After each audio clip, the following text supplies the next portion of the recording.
Cancer হলে অবশ্যই এই আমলটি করবেন, এই দোয়াটি পাঠ করবেন। আল্লাহ পাক রব্বুল আলামিন ক্যান্সার সহ আরো বড় বড় যত গুনাহ, যত অসুস্থতা রয়েছে, আল্লাহ তাআলা আপনাকে মুক্তি দিবেন, মুক্তি লাভ করবেন। তো প্রিয় ভাই, যাদের ক্যান্সার রয়েছে অবশ্যই এই দোয়াটি পাঠ করবেন। বর্তমানে ক্যান্সারের রোগীদের সংখ্যা অনেক বেশি বেড়ে যাচ্ছে, মানুষ এই রোগে আক্রান্ত হয়ে যাচ্ছে। অনেকেই বলে যার ক্যান্সার রোগের কোনো অ্যান্সার নাই, এটার কোনো চিকিৎসা নাই। এই কোরআন আমাদের জন্য শিফা। এই কোরআন যেটা করতে পারে পৃথিবীতে অন্য কোনো ঔষধ এটা করতে পারবে না। তাই আমরা কোরআনের আমলগুলো করব।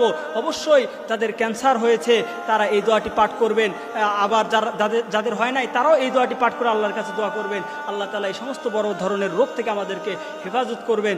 আয়াতটি হচ্ছে ওয়াইদা মারিত্তু ফাহুয়া ইয়াশফিন, ওয়াইদা মারিত্তু ফাহুয়া ইয়াশফিন। আমরা যখন অসুস্থ হই আল্লাহ তাআলা আমাদেরকে সুস্থতা দান করেন, শিফা দান করেন।